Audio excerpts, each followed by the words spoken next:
Hi students, chemistry with home classes में मैं अमित कुमार आप लोगों का फिर से स्वागत करता हूं। और इससे पहले हमने विलेन चैप्टर की समझदाओं के कुछ क्वेश्चन कर लिए हैं, जो कि 18 नंबर तक के क्वेश्चन हो चुके हैं। आज 19वें नंबर का क्वेश्चन है जो आप लोगों के सामने आइए देखते हैं। तो क्वेश्चन दिया गया है 90 ग्राम जल में एसीटोन के 5.8 ग्राम घुले हुए हैं। प्राप्त विलेन से विलेय और विलायक के मोल प्रभाव ज्ञात कीजिए। तो आपको पता है दोस्तों, विलेय और विलायक जो कि यहाँ पे अगर बात करें जिसकी मात्रा कम होती है और जो पदार्थ घुलता है वो विलेय होता है, अर्थात यहाँ पर एसीटोन जो घुला हुआ है उसका भार दिया गया है तो विलेय हो जाएगा, और जिसमें घोला गया है वो विलायक अर्थात यहाँ पे जल विलायक का कार्य करेगा। तो आपको पता है हम सॉल्व लिखने से पहले क्या करते हैं, सॉल्व लिखते हैं और उसके बाद लिखते हैं गिवन दैट। अब मोल प्रभाव के लिए आपको स्मॉल एन और कैपिटल एन जरूर ज्ञात होने चाहिए। स्मॉल एन जो होता है small W upon small N, अर्थात पदार्थ के भार बटे पदार्थ का अणुभार। और विलायक के लिए अगर निकालते हैं तो विलायक का भार यानी कि कैपिटल डब्ल्यू, तो यहाँ पे लेंगे कैपिटल डब्ल्यू बटे कैपिटल एम, अर्थात विलायक का भार बटे विलायक का अणुभार। तो यहाँ पे सारी चीजें देख लेते हैं क्या क्या दिया गया है, क्या ये सब वैल्यू दी गई है। तो हाँ दोस्तों, बिल्कुल दी गई है। आइए देखते हैं। 90 ग्राम जल है और एसीटोन उसमें घोला गया है, अर्थात विलायक जो है वो 90 ग्राम है। तो 90 ग्राम बटे अणुभार इसका H2O का आपको पता है 18 होता है। अगर आपको नहीं याद है तो आप याद कर लीजिए, H2O का जो अणुभार आता है वो 18 होता है। तो अणुभार हो जाएगा 18। तो इसके मोल निकल आएंगे, एक बार में जाएगा ये और ये जाएगा 5 बार में, 18 पंचे 90, 5 बार 5 मोल आ जाएंगे। अच्छा, विलेय की बात करते हैं तो एसीटोन दिया गया है 5.8 ग्राम और विलेय का अणुभार होता है 58। अगर आप निकालना चाहें तो CH3COCS3 इससे आप निकाल सकते हैं। तो 12 और 3 15, 12 कार्बन के प्लस 3 हाइड्रोजन के, तो 12 3 15, और 12 कार्बन के प्लस 16 ऑक्सीजन का अणुभार, और प्लस फिर से ये 15 हो जाएगा, 12 3 15, तो प्लस 15, तो 15 15 30 और 12 44 16 58 हो जाएगा। तो ये हो जाएगा 58। तो ये डिवाइड करेंगे एक बार में, ये बीच कट जाएगा, पॉइंट एक बार में लगा हुआ तो इसको लगा देंगे, ये 0.1 आपका आ गया। तो आपको जैसे कि पता चल गया विलेय और विलायक के मोल। तो हम निकालना चाहेंगे मोल प्रभाव कैसे निकलते हैं, तो आइए देखते हैं दोस्तों। विलेय के मोल प्रभाव अर्थात साई से लिखते हैं मोल प्रभाव को, और किसके लिए निकालना है तो पहले हम निकालते हैं एसीटोन के लिए। तो एसीटोन के मोल प्रभाव, एसीटोन के मोल प्रभाव बराबर एसीटोन के मोल अर्थात स्मॉल एन बटे small N plus capital N. और अगर हम यहाँ पे निकालना चाहें विलायक के मोल अर्थात जल के मोल, तो एसीटोन मोल प्रभाव, तो जल के मोल प्रभाव बराबर होगा सूत्र कैपिटल एन बटे small N plus capital N, अर्थात जल के मोल बटे एसीटोन तथा जल के मोल। तो इस फॉर्मूले में आप वैल्यू रख दीजिए दोस्तों, आपको आंसर मिल जाएगा। क्या वैल्यू होगी देखते हैं। तो आंसर आपको दिया गया है, यहाँ पे मोल दिए गए विलेय के 0.1, तो 0.1 अपान 5 दिया गया है, पहले 0.1 रख सकते हैं। विलेय के लिए स्मॉल 1 दिया गया है, स्मॉल 1 प्लस 5.0, तो इसको आप ऐड करेंगे तो 0.1 अपान 5.1 आ जाएगा। पॉइंट से पॉइंट अगर आप खिसकाएंगे तो 1 अपान 51 आ जाएगा। इसको कैलकुलेट करेंगे आप तो इसकी वैल्यू आ जाएगी, देख लेते हैं 51, और ये 1 है, पॉइंट लगाएंगे 0 बढ़ाएंगे, पॉइंट लगाएंगे यहाँ 0 बढ़ाएंगे, अभी भी ये कटेगा नहीं तो 0 लगाएंगे, 0 और बढ़ा लेंगे, एक बार में जाएगा और ये हो जाएगा 51, बचेगा 49। इसको एक बार और दशमलव उतार सकते हैं, हमको पता है दशमलव के 3 अंक तक 0 आप उतार सकते हैं, तो यहाँ पे हो जाएगा 490। इसको डिवाइड करेंगे तो ये जाएगा लगभग 9 बार में, तो ये कट जाएगा 9 एक कम 9, 9 पीछे 45, तो ये आ जाएगा लगभग आपका, ये 10 10 में से 9 जाएगा 1, और ये 8 8 में से 5 जाएगा 3, लगभग इतना आ रहा है। तो जो भी है आपका आंसर आ गया है 0.019, अर्थात इसको 0.2 मान सकते हैं। तो इसकी वैल्यू जो आ जाएगी यहाँ पर, ये आ जाएगी आपकी 0.019, या इसको अप्रॉक्स मान सकते हैं 019, या इसको अप्रॉक्स मान सकते हैं क्या, लगभग इसकी वैल्यू रख सकते हैं 0.2 मोल प्रभाव आ जाएगी। अब यहाँ पर बात करते हैं तो एसीटोन के मोल प्रभाव कैसे निकालते हैं, सॉरी माफ कीजिएगा, एसीटोन के मोल प्रभाव आ गए हैं और जल के मोल प्रभाव निकाल लेते हैं। तो जल के मोल प्रभाव कैसे रखेंगे, 5 अपान 0.1 और प्लस 5.0, इसको ऐड करेंगे आप तो क्या आ जाएगा 5/5.1 पॉइंट खिसकाएंगे अगर इसको खिसकाएंगे तो यहाँ 0 लग जाएगा, 51/50 आ जाएगा। तो इसकी वैल्यू भी आप कैलकुलेट कर सकते हैं। आइए करते हैं कैलकुलेट। तो यहाँ पर देख लेते हैं 50 दिया हुआ है, 51 से डिवाइड करना है हमें, 51 से डिवाइड करना है। और किसको डिवाइड करना है? 50 को डिवाइड करना है, क्योंकि ये कम है तो पॉइंट लगाएंगे, 0 बढ़ाएंगे, ये 9 बार में जाएगा। तो आपको पता चल रहा है 9 समथिंग आएगा। तो अभी देख लेते हैं, ये आ जाएगा 9 1 जा 9, 9 5 0 45 ये आ जाएगा। और ये बचेगा 10 में से 9 जाएगा 1, और ये 9 में से 5 जाएगा 4, तो ये बच रहा है। अब फिर से एक 0 लगा सकते हैं, और ये अप्रॉक्स 8 बार में जाएगी। तो आपकी वैल्यू आ चुकी है, हालांकि आप देख सकते हैं। तो इसकी वैल्यू आ जाएगी 0.98 क्योंकि आपको पता है दोस्तों, अगर इन दोनों की वैल्यू हम जोड़ दें तो हमारी वैल्यू आ जाती है 1, अर्थात विलेय के मोल प्रभास एसीटोन अर्थात साई विलेय प्लस साई विलायक, अगर इनको हम जोड़ेंगे तो हमारी वैल्यू 1 आनी चाहिए, बराबर 1 आना चाहिए। जहाँ पे आपकी वैल्यू आ भी रही है 0.98 और 0.02 को अगर आप जोड़ रहे हैं तो ये टोटल 1 आता है। इसलिए हमारी वैल्यू जो है मोल प्रभास एकदम सही आंसर है।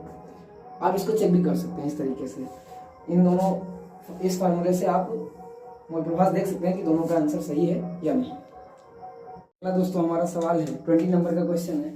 दिया गया है एथिल अल्कोहल के जलीय विलयन में 54% जल है, विलयन से एथिल अल्कोहल के मोल अंश अर्थात मोल प्रभास की गणना कीजिए। तो हमें इस बार जलीय विलयन दे रखा है एथिल अल्कोहल और जल का, जिसमें जल कितना है 54% है, तो हमें निकाल लेना है। क्योंकि आपको पता है जल और एथिल अल्कोहल को अगर देखेंगे तो आप 100% टोटल विलयन है, और 100% में से अगर हम जल का परसेंटेज निकाल देंगे 54%, तो 54 को हम माइनस कर देते हैं, तो बराबर हमारा 46% हमारा एथिल अल्कोहल है, जो कि भारानुसार होता है। यहाँ पे लिखा होना चाहिए भारानुसार। तो यहाँ पे अगर परसेंटेज नहीं ले रहे तो इसको अगर हम ग्राम में मान रहे हैं, 100 ग्राम विलयन है, उसमें 54 ग्राम हमारा जल होगा, तो 46 ग्राम हमारा एथिल अल्कोहल होगा। अब हम यहाँ से विलय के मोल प्रभास ज्ञात कर सकते हैं, लेकिन मूल्य के मोल प्रभास ज्ञात करने के लिए आपको दोनों अर्थात विलय और विलायक दोनों के मोल प्रभास ज्ञात होने चाहिए। तो आप लिख सकते हैं गिवन दैट में क्या कि विलय के मोल अर्थात यहाँ पर एथिल अल्कोहल के मोल, तो एथिल अल्कोहल को हमने विलय माना है तो स्मॉल एन से लिख सकते हैं एन बराबर, अब स्मॉल डब्ल्यू हो जाएगा अपान स्मॉल एम, और कैपिटल एन भी आपको निकालना पड़ेगा विलायक का मोल, ये विलय के मोल और ये विलायक का मोल, स्मॉल एन विलय के लिए कैपिटल एन विलायक के लिए। तो यहाँ पे भार भी हो जाएगा विलय का और ये अणुभार विलय का,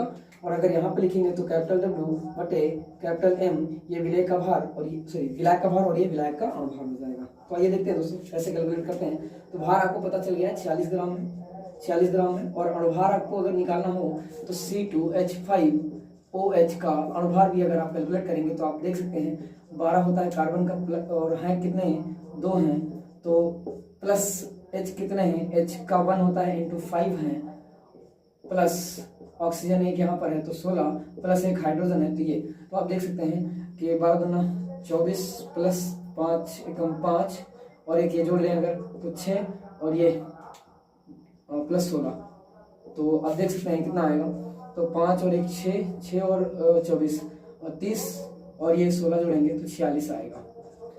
तो आपको मिल गया, यहाँ पे अणुभार कितना हो जाएगा 46 हो जाएगा। इसको डल कर देते हैं, आगे देखते हैं। तो इससे हमारा अणुभार से मोल जो निकलेगा इससे एक कट जाएगा तो 1 मोल आ जाएगा, अर्थात विलय के 1 मोल है जो कि एथिल अल्कोहल के मोल है।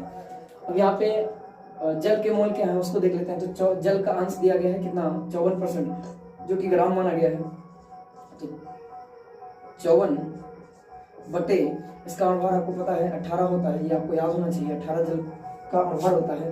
अगर इसको डिवाइड करेंगे तो इसको काटेंगे हम पहले 9 बार में काटेंगे तो 9 दूनी 18 और 9 छक 54, 2 से काटेंगे तो 2 कम 2 2 तिहाई 6 अर्थात 3 मोल आ जाएगा। अब अगर हम चाहें तो विलय और विलायक के मोल प्रभास दोनों ज्ञात कर सकते हैं, लेकिन यहाँ पे कहा गया है एथिल अल्कोहल के मोल अंश की गणना करनी है। तो एथिल अल्कोहल का मोल अंश था साई एथिल अल्कोहल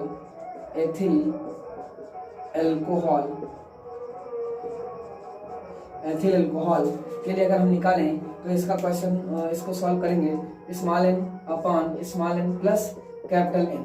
तो इसके लिए हम अगर आंसर निकालें तो क्या आना है देखिएगा। तो क्योंकि स्मॉल n का मान 1 दिया है अपान स्मॉल n यहाँ भी 1 ही है प्लस कैपिटल N जो दिया गया है, विलायक के मोल ये आए हैं 3, तो टोटल हो जाएगा 1/4। इसको डिवाइड करेंगे आप तो आपकी वैल्यू आ जाएगी। काट के देख सकते हैं, और वो कैसे काटना है आप ऐसे देख भी सकते हैं, अगर आपको समस्या आए तो देख सकते हैं 4 और यहाँ पे 1 रखेंगे, 0 पॉइंट लगाएंगे, 0 बढ़ाएंगे तो 4 को 2 बार में काटेंगे 8 आएगा, 2 बचेगा, फिर से 0 एक और लिख सकते हैं, ये 5 बार में जाएगा तो ये डिवाइड हो जाएगा, पूरा का पूरा कट जाएगा और ये आएगा 0.25। ये आपका मोल प्रभाव आ गया किसका, एथिल अल्कोहल का। तो अगला 21 नंबर का क्वेश्चन है हमारा। 21 नंबर का क्वेश्चन है, एक लवण का अणुभार 60 है, इस लवण के 9 ग्राम को 250 ml जल में घोला गया है, विलयन की मोललता की गणना करनी है। तो मोललता हमें ज्ञात करनी है इस बार, m डैश जिसको हम लिख चुके हैं, और मोललता बराबर आपको फार्मूला तो पता ही है। अब यहाँ पे क्या क्या दिया गया है, तो पदार्थ का अणुभार जो दिया है, जो विलेय पदार्थ है जो लवण है उसका अणुभार दिया गया है, स्मॉल m जो है वो 60 दिया गया है, विलेय पदार्थ का अणुभार 60 है, इस लवण के 9 ग्राम को यानी इसका भार जो है स्मॉल w वो दिया गया है 9 ग्राम, और आयतन दिया गया है 250 ml। ये आप गिवन दैट में लिख सकते हैं। मोललता की गणना हमें करनी है, बताते हैं मोललता का फार्मूला क्या होता है। तो भार बटे भार आयतन और ये मोललता, तो देखते हैं फार्मूला क्या होता है हमारा। तो मोललता का फार्मूला होता है मोललता, एक मिनट, ये ग्राम में दिया है, एक मिनट, यहाँ पे ग्राम है तो यहाँ पर ml नहीं, हाँ ये ग्राम हो जाएगा। तो ये विलायक का भार कैपिटल W दिया हुआ है, विलायक का भार है, देखिएगा 250 ग्राम जल में घोला गया। हाँ ठीक है, मोललता बराबर विलेय का भार बटे विलेय का अणुभार बटे विलायक का भार, ये आपको पता होना चाहिए दोस्तों। और अब इसकी वैल्यू हम रख देते हैं। तो भार और अणुभार आपको देखना है कितना दिया गया है। पदार्थ का भार दिया गया है 9 ग्राम और इसका अणुभार दिया गया है 60 और आयतन दिया गया है, और क्योंकि हमें 250 ग्राम दिया है तो इसको 1000 से भाग देंगे तो 1 किलोग्राम में बदल जाएगा। तो यहाँ से दशमलव के संख्या 3 अंक आगे आएगा, क्योंकि 3 दशमलव मैंने काटे हैं तो ये आ जाएगा 0.25 किलोग्राम, ये हो जाएगा। तो यहाँ पे आ जाएगा आपका क्या, अब आंसर आ जाएगा 0.25 रखकर वैल्यू निकाल सकते हैं आप।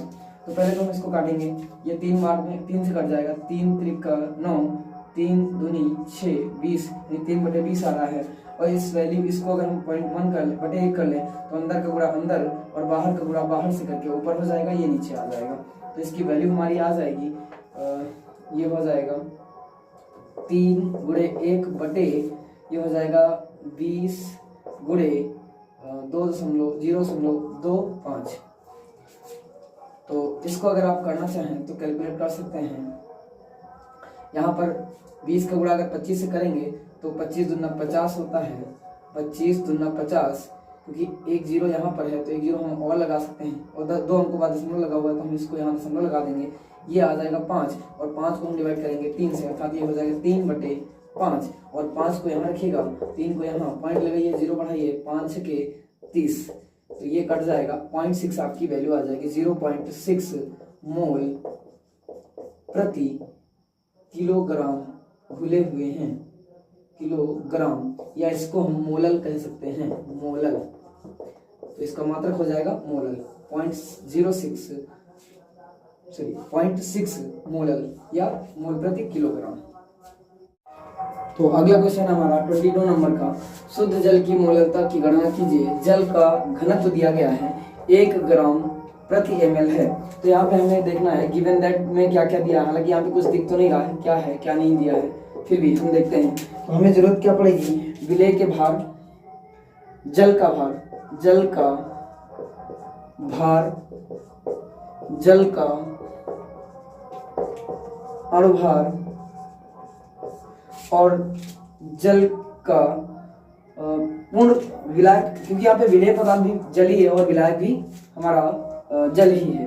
तो देखते हैं, और यहाँ पे मोलता के लिए हमें फार्मूला क्या मिलना चाहिए, तो यहाँ पे जल का भार हमें यहाँ से मिल जाएगा, खैर देखते हैं। लेकिन यहाँ पर हम अब क्या करेंगे, जल का आयतन ले लेते हैं, जल का आयतन। और जब आयतन हमें ना दिया हो तो हम अब इस ऐसे क्वेश्चन में हम क्या करेंगे, विलेय का भार हमें नहीं पता है अभी, लेकिन अणुभार हमें पता है 18 होता है, कोई बात नहीं, हम रख लेंगे। जल का आयतन कितना दिया गया, अगर आयतन नहीं दिया गया तो हम क्या करेंगे, 1 लीटर विलेन ले लेंगे, 1 लीटर जल ले लेंगे, और 1 लीटर जल बराबर होता है, अगर लीटर की बात करें तो ये होता है 1000 ml के बराबर होता है। अगर इसका घनत्व तो आपको पता है, अगर हमें भार निकालना है तो भार बराबर होता है आयतन गुणे घनत्व, इसीलिए घनत्व दिया गया है, घनत्व जो दिया गया है। और यहाँ से आयतन हमने 1 लीटर आयतन ले लिया है, 1000 को हम 1 लीटर को हम मान लेंगे 1000 ml, क्योंकि जब भार रखते हैं विलेय का तो हम ग्राम में रखते हैं, और जो ग्राम निकालना है वो ml से आएगा। तो आयतन गुणे घनत्व अगर रखेंगे तो आयतन हमारा कितना है, 1000 ml है, और गुणे आयतन क्या करेंगे 1, तो बराबर 1000 ग्राम आ जाएगा, अर्थात विलेय का भार आ गया है। विलेय का जो भार है, विलेय का भार जल का भार ही माना जाएगा। विलेय का अणुभार और विलेयन का आयतन आपको पता है 1 लीटर ही है। यहाँ पे मोलकता की गणना हमें करनी है, तो आइए देखते हैं, क्योंकि अब मोलकता को रखोगे तो यहाँ पे हमें 1000 का भार लेना पड़ेगा, पूरा भार लेना पड़ेगा मोलकता में। अब मोलकता का सूत्र आपको पता ही है कि होता क्या है, मोलकता m डैश बराबर स्मॉल w अपान स्मॉल m अपान कैपिटल W। तो स्मॉल m हमने देख लिया है, हमारा जो विलेय का भार है वो स्मॉल w है, और ये दिया गया है 1000 ग्राम, 1000 ग्राम। विलेय का अणुभार आपको पता है कितना है, 18 है। और आपको पता है विलायक का भार जब रखोगे, अगर भार ही रखना है तो ये जो ml लिया गया, 1 लीटर आयतन लिया गया, इसको पूरा घनत्व किया गया है, तो आपने देख लिया, यहीं पर निकाल लिया, यहाँ पे लेने की खैर कोई खास जरूरत है नहीं। लेकिन अगर हम देखें तो यहाँ पर इसका जो आयतन W आया है वो कितना आया है, 1000 ग्राम, क्योंकि इसको 1000 से डिवाइड करोगे, क्योंकि यहाँ पे रखा जाएगा तो किलोग्राम में रखा जाएगा, और जब किलोग्राम में रखोगे तो 1000 से डिवाइड कर देते हैं तो ये कट जाएगा, बराबर 1 आएगा, तो बटे 1 आ जाएगा, अर्थात 1 की वैल्यू हमारी इससे डिवाइड होगा तो वही वैल्यू रहेगी 1000 बटे 18। अब जब इसको आप कैलकुलेट करेंगे तो ये आपका आंसर आएगा 55.556 या 555 आने वाला है, जिसकी वैल्यू अप्रॉक्स हम मान लेते हैं क्या, 55.56 मोल प्रति किलोग्राम। तो ये आपका आंसर आ जाएगा यहाँ पे 55.56 मोल प्रति किलोग्राम, या मोलर, ये आपका आंसर हो जाता है, जल की मोलरता हो जाती है। तो अभी तक दोस्तों आपने देखा कि हमने कुछ वीडियो में अपनी मोलरता, नॉर्मलता और मोल प्रभाव की कुछ क्वेश्चन करवाए हैं। अब हमारी अगली जो सीरीज होगी वो अणुसंख्यक गुणधर्मों पर होती है। अब अणुसंख्यक गुणधर्म क्या होते हैं, तो अगर हम बात करें ऐसे गुणधर्म जो अणुओं की संख्या पर निर्भर करते हैं, तो विलेन में कुछ ऐसे गुण पाए जाते हैं जो विलेनों के अणुओं की संख्या को निर्धारित करके ही पता चल जाता है, जैसे कि परासरण दाब है, क्वथनांक है, और हिमांक है। क्वथनांक का उन्नयन कहा जाता है, हिमांक का अनुमान कहा जाता है, वास्तव का अनुमान कहा जाता है, परासरण का उन्नयन या परासरण दाब भी कहते हैं सीधे। तो इनके लिए भी कुछ समीकरण हैं और कुछ सूत्र हैं, तो इनको हम देखते हैं अगली वीडियो में। तब तक के लिए हमारे चैनल पर बने रहिए, हमारे चैनल को लाइक और सब्सक्राइब कर लीजिएगा। वीडियो हमारी आती है, अगर पसंद आती है तो इनको लाइक करते रहिएगा, चैनल को सब्सक्राइब करके हमारी वीडियो आप पाते रहिएगा। और अगर कोई आपको क्वेश्चन है, कोई डाउटफुल क्वेश्चन है, दिख रहा है, मिल रहा है, तो आप हमारे कमेंट सेक्शन में टाइप कर सकते हैं, आपको उसका आंसर प्रोवाइड करवाया जाएगा। Thank you, good bye.